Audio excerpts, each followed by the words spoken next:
Welcome back to Mr. Orth's Flip Classroom for Grammar. We'll look at some common pronoun problems. First, when we use we and us with nouns. What do we mean by that? Well, it's another way to intensify a pronoun. We students would never do that versus us teachers. And so what we do with that is it's actually kind of a positive where we use it as a way of being inclusive while actually identifying which we we're a part of. An example here is we citizens are supportive of our troops. By adding citizens to we, this clarifies who the we are in the sentence, as opposed to we meaning everyone who's actually listening. To use us or we in this way, or to decide which one is appropriate, remove the intensifying noun and just use your regular us and we rules in a sentence. We are supportive as opposed to us are supportive. Another example. There's unclear references. What if the pronoun used could actually refer to more than one possible antecedent?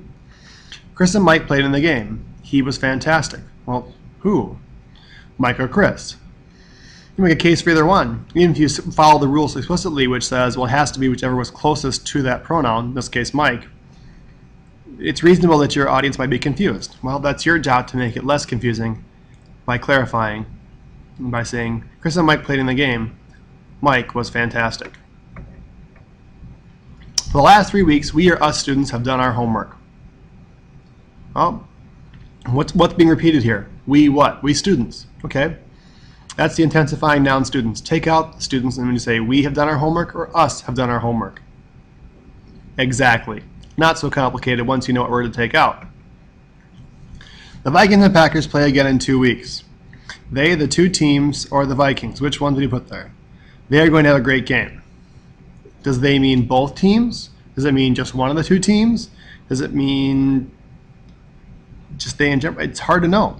So if you specify by saying the two teams, meaning both, or both of the teams, or just saying the Vikings or just the Packers are going to have a great game.